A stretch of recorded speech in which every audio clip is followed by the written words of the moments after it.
Meus amigos, o Senhor nos guarde em sua paz. Nós estamos começando hoje o nosso estudo sobre mediunidade.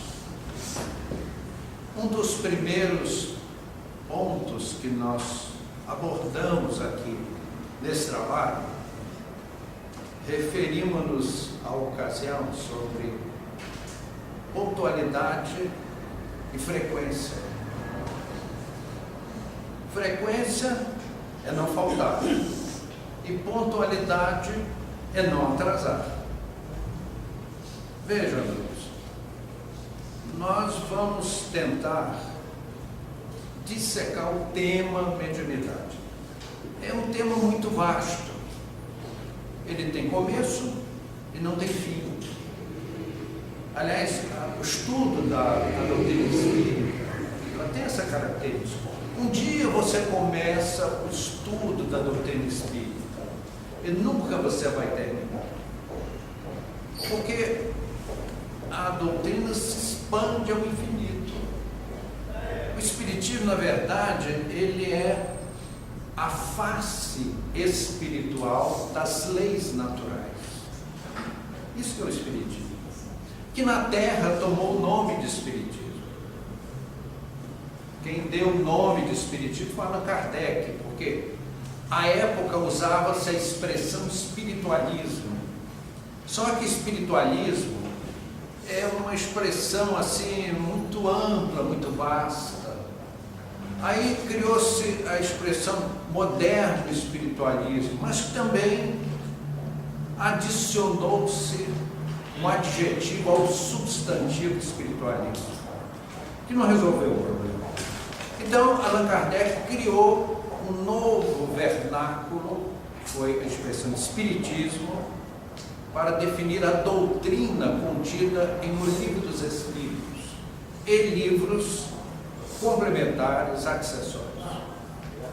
Então, o estudo da doutrina espírita, ele tem começo, é o dia que nós colocamos os pés, e daqui a 1 bilhão de anos nós ainda estaremos estudando as leis da vida, as leis cósmicas, que dizem respeito à nossa alma, ao nosso espírito.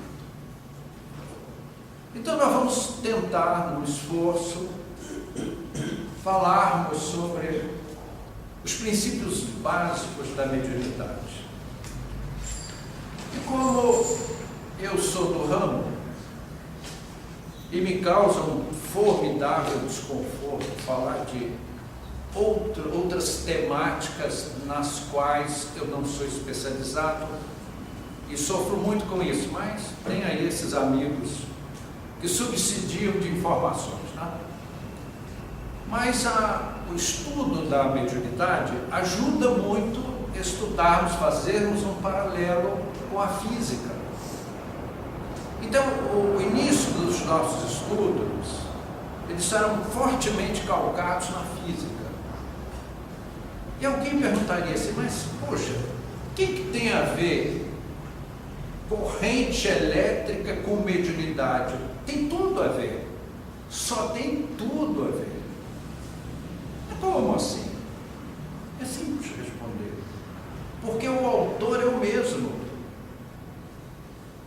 A mesma inteligência sideral que inspirou os homens, criou o deslocamento das partículas atômicas ou subatômicas, é a mesma inteligência que criou as correntes mentais. Então o autor é o mesmo. Quando a gente lê assim um livro, aqueles que são mais especializados em literatura, vendo o texto, esse texto é de Humberto de Campos, esse texto é de escritor tal, porque a pessoa conhece. Então, nós diríamos que correntes elétricas, correntes mentais, têm a chancela do autor, que é o Criador. E seria bom esclarecer um ponto. Vejam só, amigos. Algumas pessoas dizem assim: poxa, foi Jesus que criou o planeta terrestre? Foram esses espíritos construtores que cooperaram com Cristo na construção do planeta terrestre? Ou foi Deus? Uma pergunta interessante. Eu estou só querendo ficar nesse terreno da autoria. Vejam, amigos, leia a pergunta número 1 do Livro dos Espíritos. Qual é a pergunta? Vocês que sabem, eu não sei, mas eu tenho informação, né? A pergunta número 1: o que é Deus? Deus é a inteligência suprema, causa primária de todas as coisas. Pode pegar o livro, está escrito lá, isto literalmente. Então vejam, amigos, o Criador, ele é a fonte de inspiração, ele é o poder.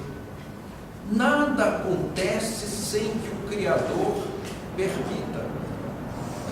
Então os espíritos construtores, liderados por Jesus, eles se inspiraram na mente do Criador. E dele, o Criador, recebeu todo o respaldo para a obra do planeta terrestre, que nós não vimos as mãos de Jesus trabalhando a geologia planetária, todo o seu contexto geofísico. Mas aí está o nosso planeta e nós dizemos: é obra de Deus, sim, com inspiração, porque Deus tem o domínio de todo o universo. Então qualquer coisa que venha a ser edificada no seio do universo precisa ter esta compatibilidade universal, e nós temos que nos curvar a essa evidência. Então, amigos, deixa eu voltar a bater nessa tecla. Nós vamos abordar uma série de aspectos técnicos que tem um detalhezinho importante. Se você perde esta informação, tem dificuldade em entender os seguintes. Ok? E nós não pretendemos, por nenhuma hipótese, fazermos assim um aprofundamento técnico. Quando a gente vai fazer estudos especializados em outros países, lá eles apresentam as ideias partindo do princípio que você já tem um profundo domínio do assunto. E pior ainda é que é na língua de lá, né?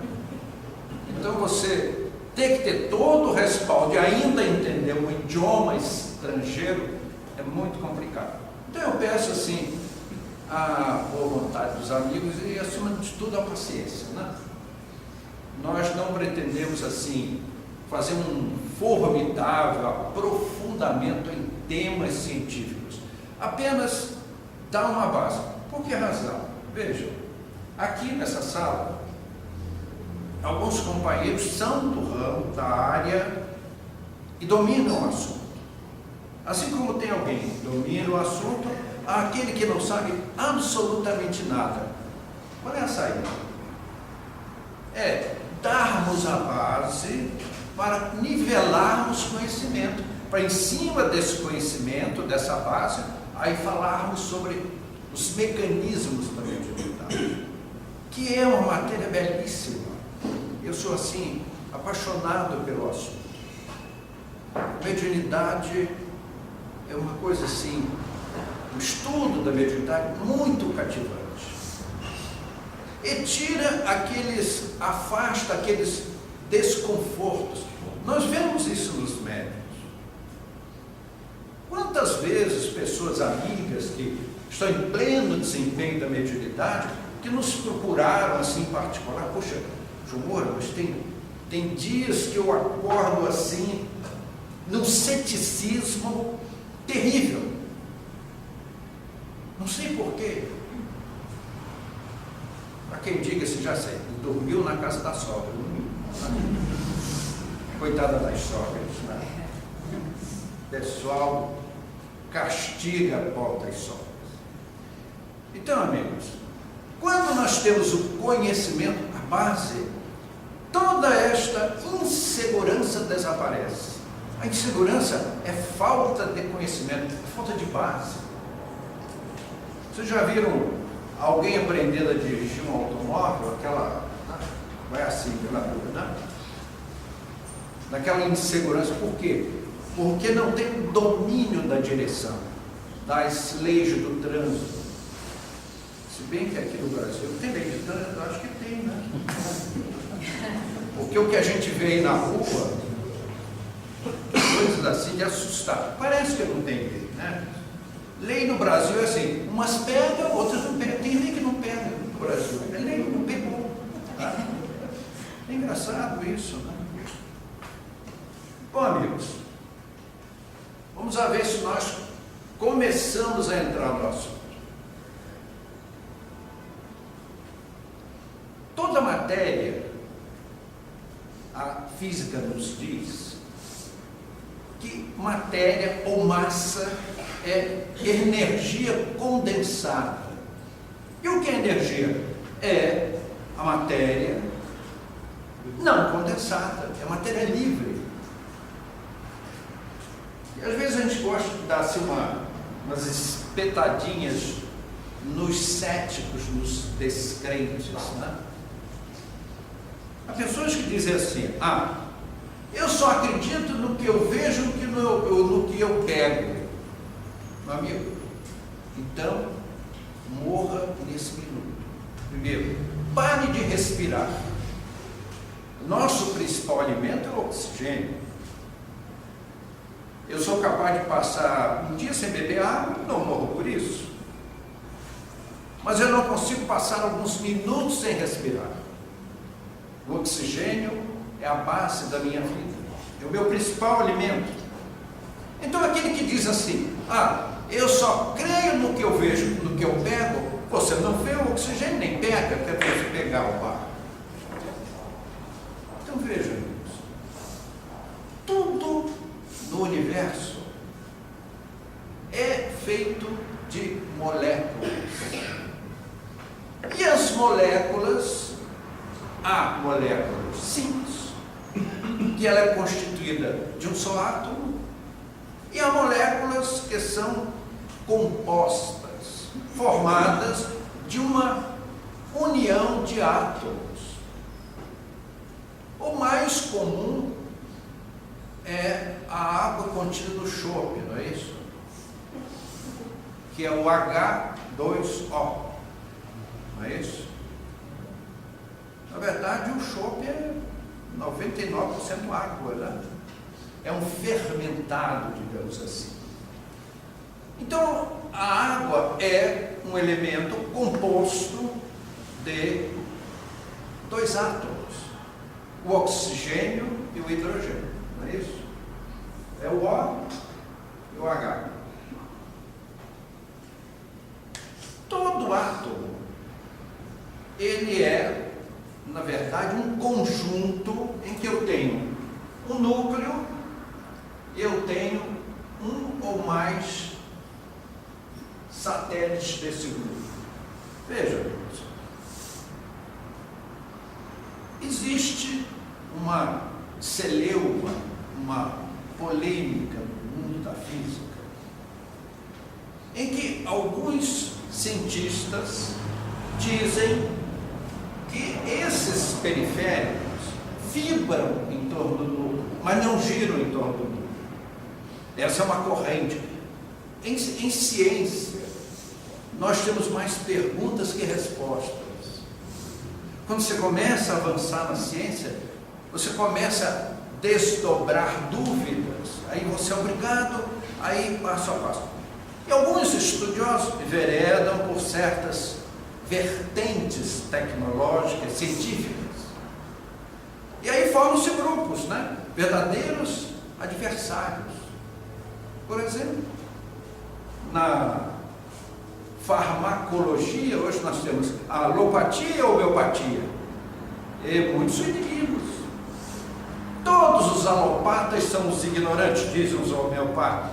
Os homeopatas são os tratantes, são os farsantes. Não vamos entrar na polêmica, né? E no nosso terreno aqui, sempre que surgia assim, uma polêmica, não é o nosso objetivo fazer uma excursão sobre polêmica científica. Não é o nosso caso. Até porque, se uma partícula vibra ou gira em torno de um núcleo,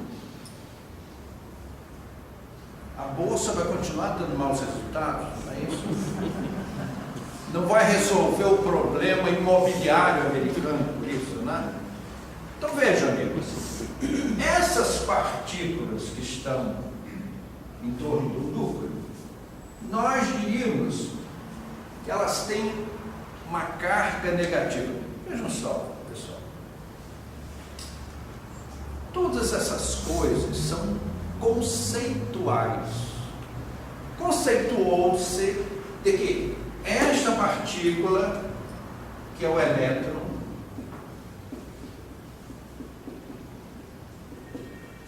vocês imaginem que você lê isso numa pedra escrita em japonês, né? Que sofrimento. Essa partícula, que é o elétron, só para o nosso estudo aqui, vamos partir do conceito mais tradicional, eu diria, de maior aceitação universal, de que essas partículas, que elas giram em torno do núcleo. Já que não é o nosso objeto, não é o nosso assunto. Esse núcleo aqui, ele é formado de nêutrons e prótons. No plural, né? Já que nós falamos do oxigênio, o oxigênio ele tem um peso 8. Existe uma tabela, quem quiser usar, a tabela dos pesos atômicos. Então você tem desde o átomo mais leve, que é um núcleo e um elétron girando em volta, até o urânio. Isso encontrado na natureza. Mas você tem o estrôncio 90, que é uma consequência do urânio, em que você tem uma quantidade de satélites do núcleo maior ainda, para que se possa fazer a bomba atômica. Que maravilha, né? Aí você chegou americano, joga lá em cima do Japão, duas assim, só para ver o que acontece, né? E aí voa japonês para todo lado, né? Morreram 150 mil cidadãos japoneses em alguns segundos. Muito bem. Alguma dúvida sobre isso aqui? Não, nenhuma dúvida. Puxa, parabéns pela clareza da explicação. Então, voltando ao assunto, nós temos num átomo um núcleo e os seus satélites. Agora, esse núcleo, esse próton aqui, ele tem em si as duas cargas, negativa e positiva. E esse próton, que tem uma carga positiva, você tem no núcleo tantos prótons quanto sejam satélites. Meus amigos, alguém poderia dizer, poxa, o que isso tem a ver com mediunidade? Tudo a ver. Tenha um pouco de paciência, porque não adianta nós chegarmos aqui e pegarmos o assunto lá pelo final e falta a base. Sem a base não dá. As pessoas não vão entender, não vão pôr na cabeça os conceitos finais se não tiver a base. E a base está aqui.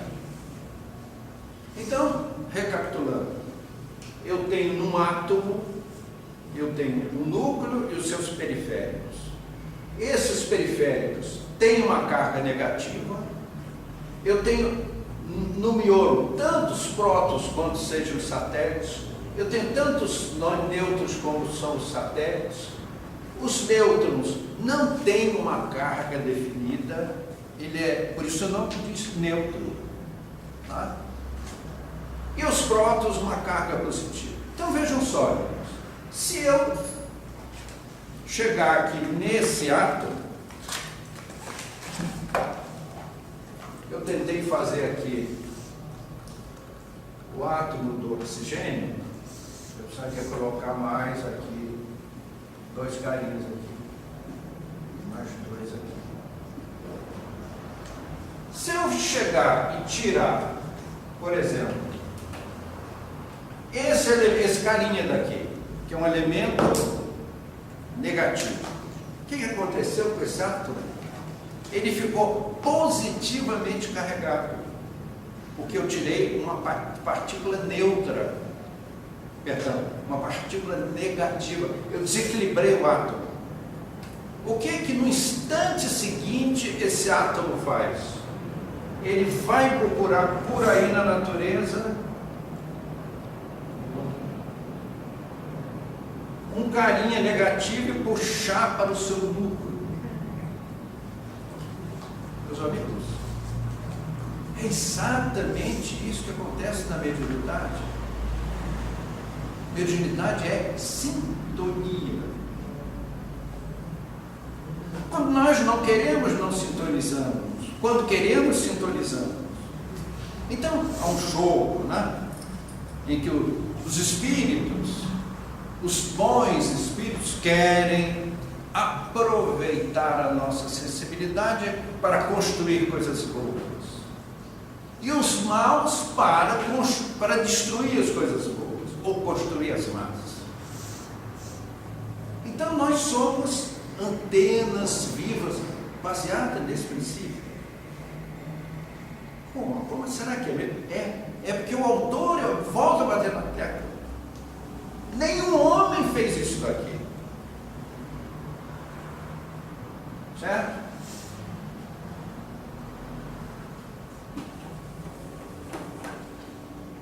Então, amigos, este é o princípio da matéria. Agora, vejam que coisa interessante. Eu só acredito naquilo que eu vejo e eu pego. Eu estou simplesmente mostrando aqui que a matéria existe entre aspas. Todos esses elementos que aqui estão, o que são eles? Eles são energia. Uma energia positiva, uma energia negativa. Entendam bem. Essa expressão, a gente demora a entender isso. Quando se diz, o elétron tem uma carga negativa, eu faço isso é conceitual. Ele tem uma carga oposta ao próton, para poder dar o equilíbrio.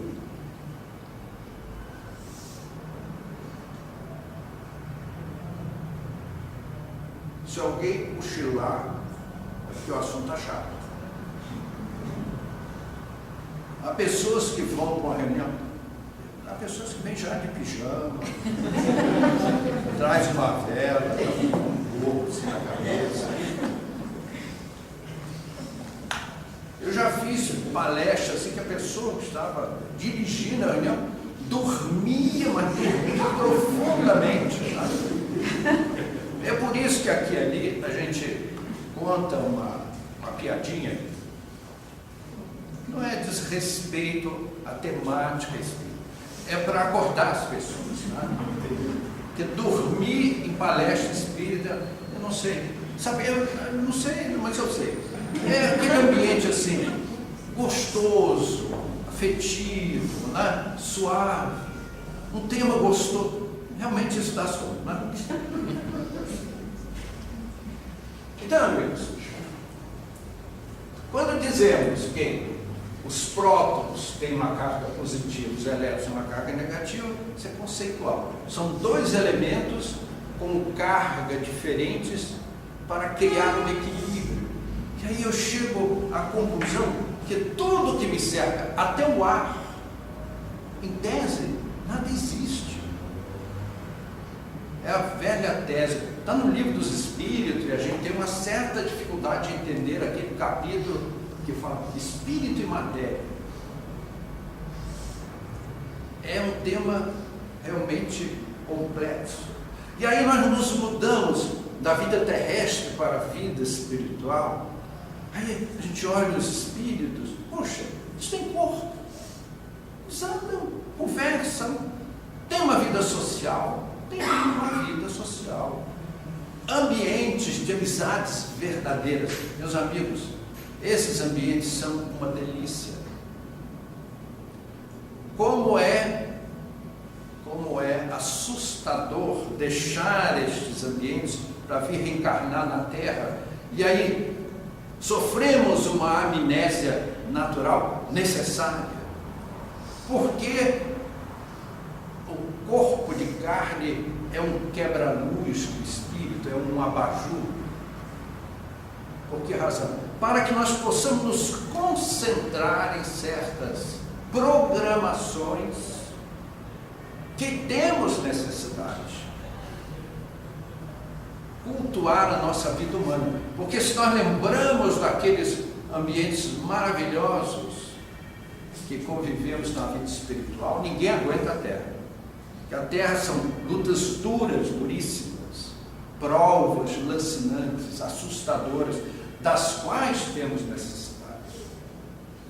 Então, amigos, os espíritos, corpo espiritual, ele obedece também a esses princípios.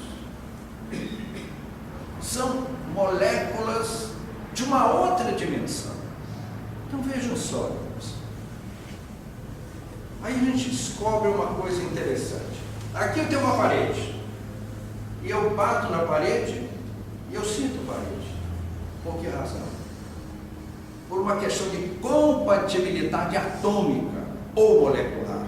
Porque a minha mão é composta de moléculas, de átomos semelhantes aos que estão aqui.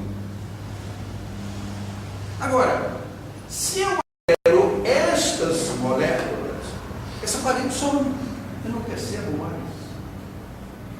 Essas lâmpadas são uma fonte de partículas ou fotônio, ou partículas fóton.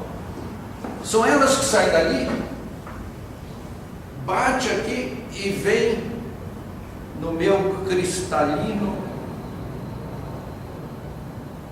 e ele penetra, vai a íris que se dilata para passar as partículas, vai à retina, que vai ao nervo óptico e informa o cérebro.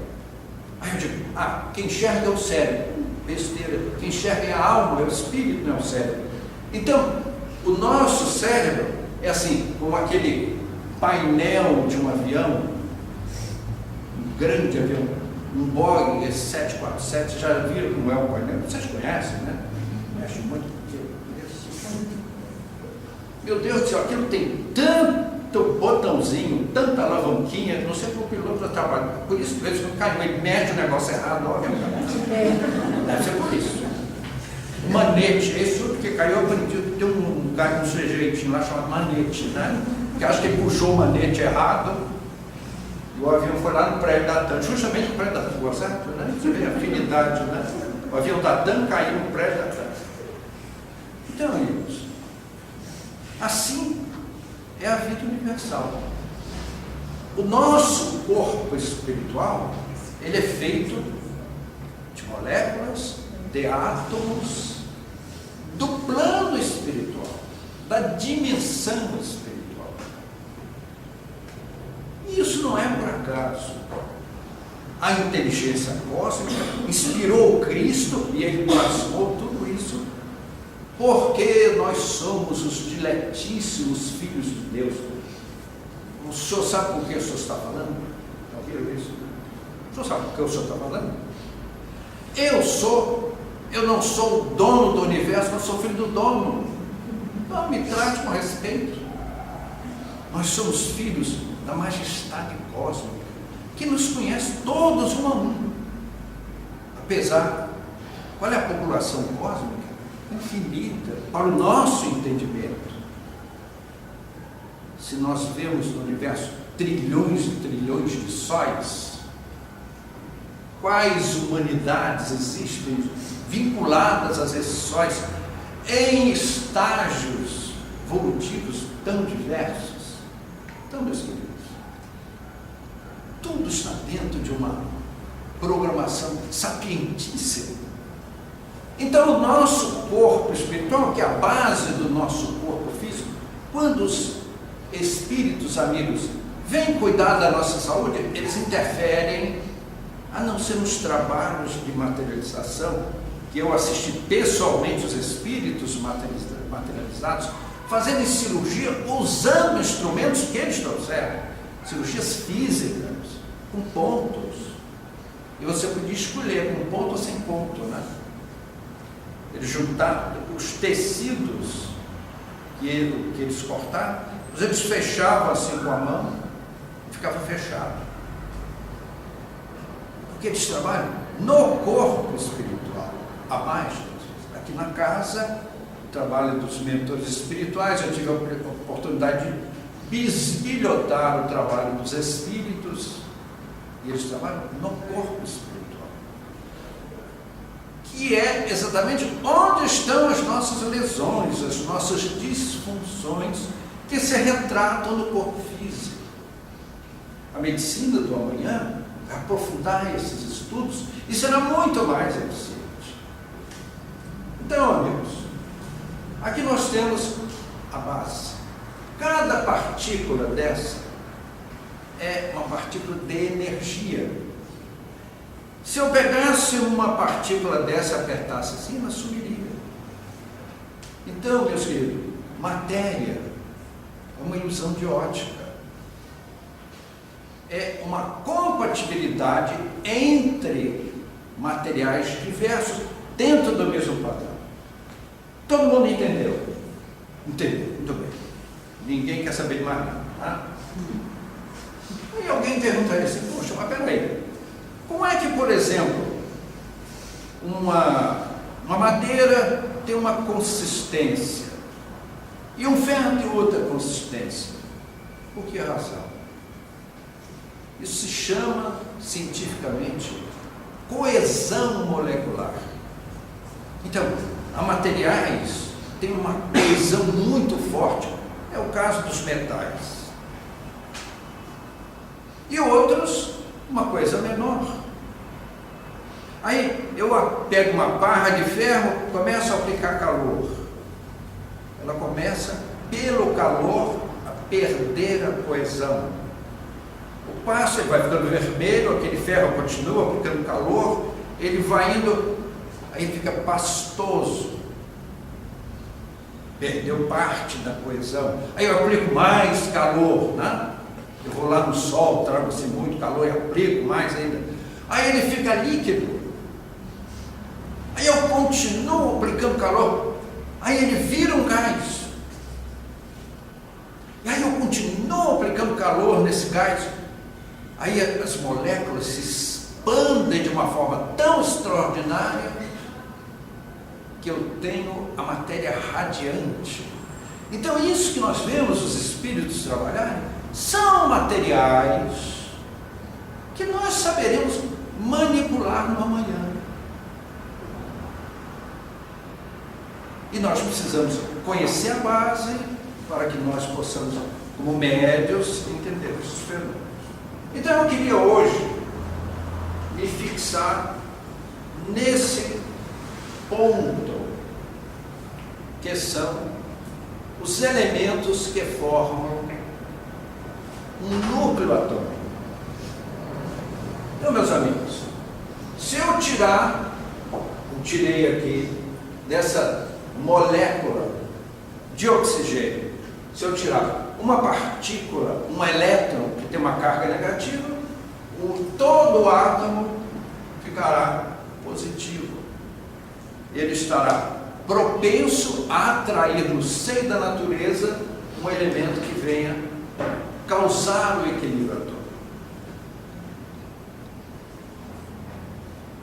Nós falamos muito em eletricidade.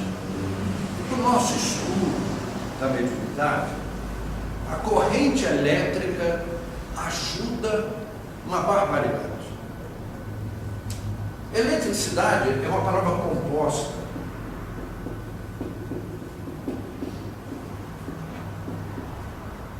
Elétron, que é essa partícula, esse carinha aqui, ó. Prazer em conhecer. E cidade, que dá a ideia de movimento. Então, eletricidade são elétrons em movimento.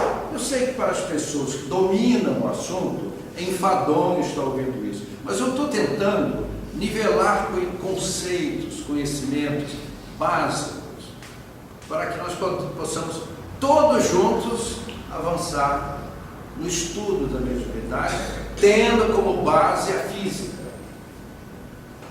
Agora, vejam só, amigos, na próxima semana, nós vamos não mais repetir isso aqui, vamos entender como acontece nos cursos no exterior. Você chega lá, eles já entendem que você sabe tudo. Eles vão adicionar as novas conquistas da ciência. Então, eu me preocupo, por exemplo, uma pessoa que não assistiu isso aqui, como vai entender a sequência. Certo? Então, peço aos amigos encarecidamente a ter um pouco de tolerância para que a gente possa ter pontualidade e assiduidade no nosso estudo.